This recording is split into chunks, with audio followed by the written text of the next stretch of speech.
I've made a very big mistake, guys. I don't even know where the mistakes began. I've destroyed my once happy marriage because of my lustful desires. I don't even know how I got here. Everything was at the verge of being lost. Everything happened so fast, and I'm so ashamed of myself right now. I've done something so despicable. I can't even look myself in the mirror right now, and I don't think I will ever be able to forgive myself for having an affair with my husband's friend. I blame myself for everything. I got so carried away by my lust that I couldn't even control myself. What should I do now? I'm so confused and lost. Hi guys, my name is Anita, and I'm a 30-year-old fashion designer. I have been a fashion designer since I was 16 years old, but not professionally though. I learned the basics of fashion designing from my mom. She was also a fashion designer. I have been a professional fashion designer for 10 years now. I'm married to a medical doctor. His name is Derek, and he is 32 years old. We live in Rochester, New York, USA. Derek and I have been married for 5 years now. Derek is one of the best things that has happened to me. He is my soulmate and the absolute love of my life. Derek and I met in college, and ever since then, we have been inseparable. Everyone thinks I married Derek because of his money, but that's not true. I won't blame them for thinking that way because physically Derek is not handsome and is below average height, but all these things don't matter to me. The quality that attracted me to Derek is his caring nature. I can boldly say without mincing any words that Derek loves me more than he loves himself, and he provides everything I ask of him and even more. He can go to any length to see me happy. Our relationship started having some challenges ever since Derek was transferred to a neighboring town 6 months ago. He asked if we could relocate together, but I told him it was not possible. I used my fashion designing business as an excuse, but that was not the reason. Derek volunteered to work for an NGO, and he was sent to a remote town for 2 years. I couldn't imagine going to start life all over again in another place, and it was a remote town. So I told him I would have loved to go but couldn't because of my business. He understood my reasons, but I could tell he was disappointed from the look on his face. He promised to be visiting once every month, and he asked if that's okay by me, and I said yes. I didn't know being away from each other would cause a huge gap in our marriage. The distance became an issue, and even communication became hard because Derek was always busy. But he still made time for us to communicate once in a while. Derek made sure we communicated at least 3 times daily, and we did video calls daily. Derek made sure he kept his promises by visiting at least once every month. I started getting bored of everything over time, even though Derek was my best friend and we did practically everything together. It was just hard for me to cope by myself. I was lonely and needed someone by my side. One day, on my way home from the grocery store, a car suddenly came to a stop and the person in the car approached me where I was standing. His face looked familiar, but I could not place where I had met him before. He introduced himself as Nathan, Derek's friend, and I immediately remembered him. He was one of Derek's groomsmen at our wedding. He asked about Derek, and I told him Derek had been away for his NGO work for about 6 months. He offered to drop me at home because my car was faulty and was with the mechanic. I was reluctant at first, but he insisted, so I obliged. The ride home was so fun that I didn't even know when we arrived at my gate. He offered to help me carry my groceries inside, and I accepted. He came in and even helped me arrange my groceries. I offered him a cup of coffee and we continued gisting. Nathan is handsome and he is very fun to be with. He is 6 feet tall and he can pass for a model. He wanted to go, but I begged him to stay a little since there was still time. We decided to have a glass of wine and watch a movie together. That was all I can remember, guys. Nothing prepared me for what happened next. The next morning, I woke up to see Nathan on my matrimonial bed. You guys are shocked, right? So was I. I can't even remember anything that happened, but one thing was certain. I had slept with my husband's friend, and I didn't even know how it happened. I was devastated, but Nathan behaved as if nothing had happened. I was panicking while he was calm. He told me to relax and that it was normal, and I wouldn't be the first person to sleep with my husband's friend. He categorically told me he didn't take advantage of me, and that I consented to everything that happened. Well, I was too drunk to remember anything that happened, but he offered to make breakfast for me. I asked him to leave immediately, but he refused. He insisted on making breakfast for me. I was still hungover from the previous night, so there was not much I could do. I didn't know what to do. I felt bad. I'm not proud of what I did. Derek didn't deserve it. I don't even know what came over me all of a sudden. How could I let myself stoop so low to have an affair with my husband's friend?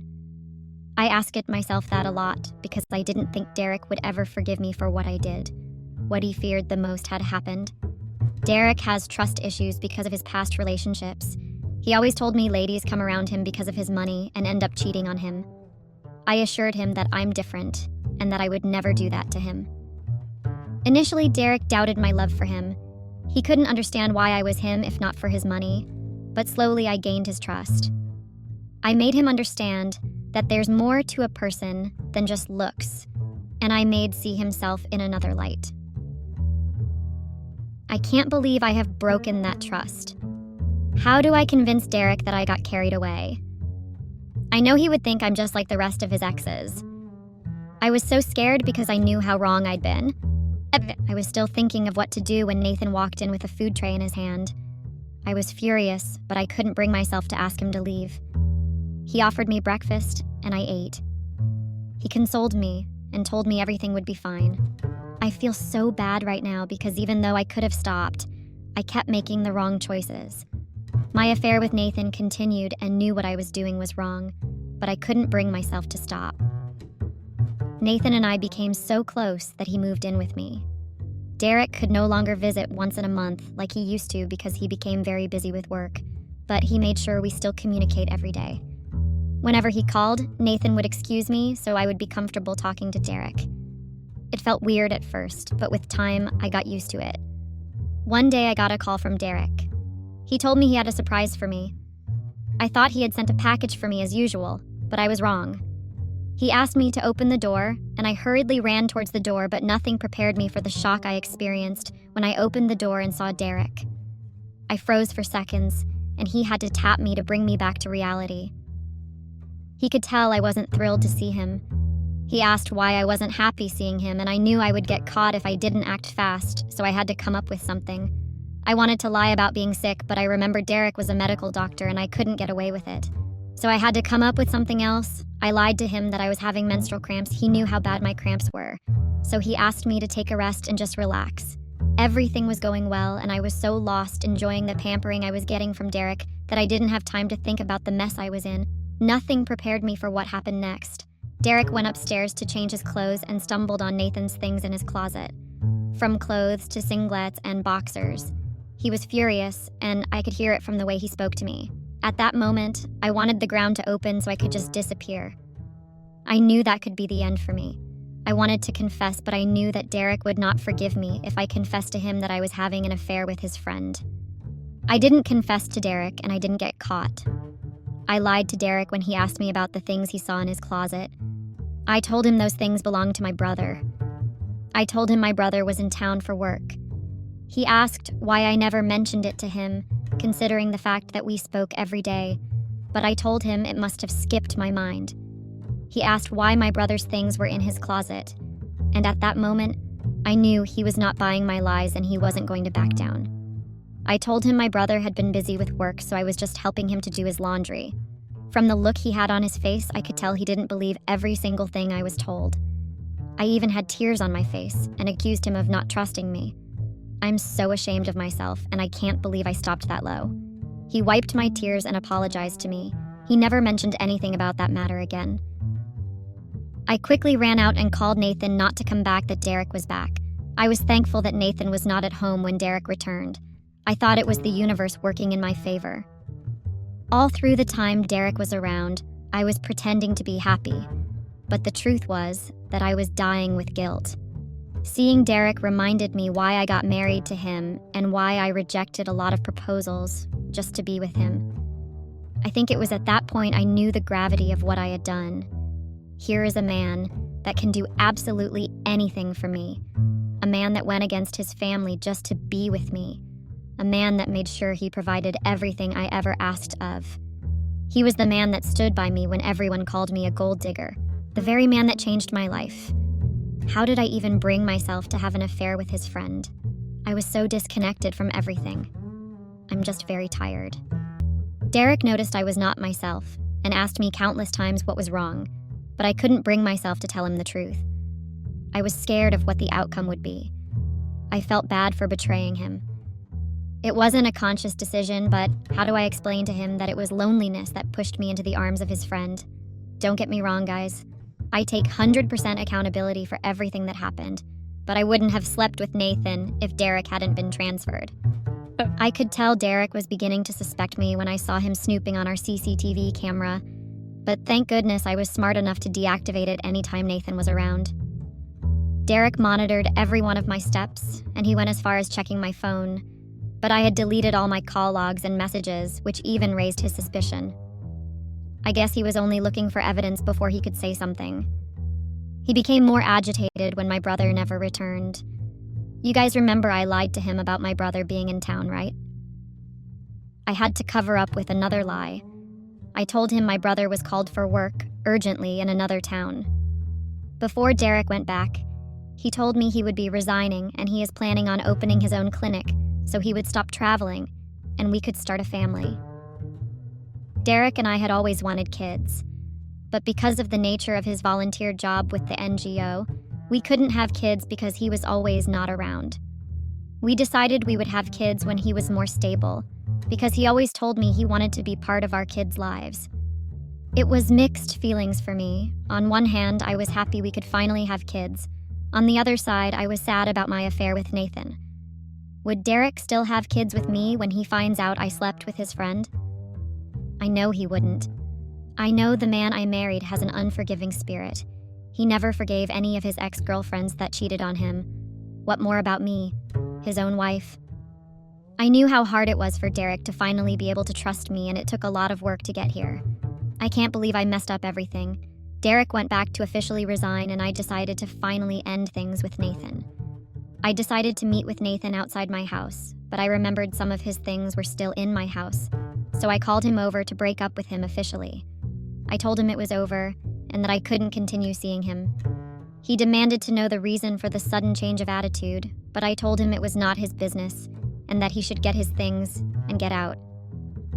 Nathan started packing his things when he saw my mind was made up, and he told me I would regret my actions one day and come back begging. I told him that day would never come. While we were having the back and forth, my phone rang and grabbed it to see who was calling. When I checked, Derek was the one calling. My heart literally jumped out of my chest. I signaled Nathan to excuse me, and he did. I picked the call, and Derek said he was only calling to check up on me and to tell me he had resigned. I was happy, and we continued talking.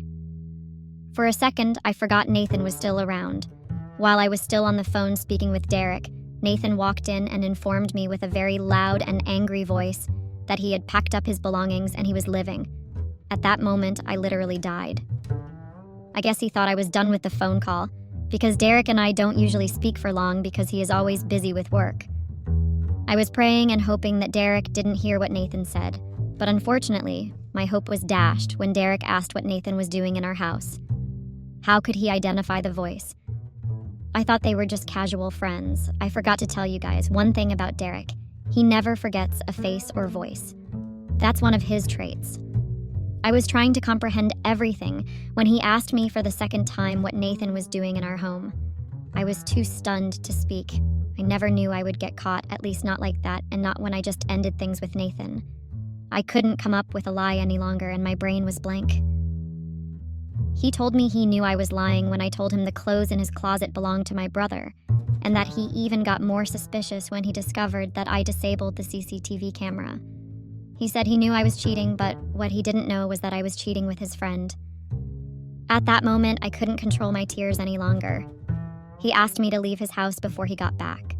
I couldn't believe what was happening to me, and it felt like my whole world had been shattered. I couldn't bring myself to leave Derek's house.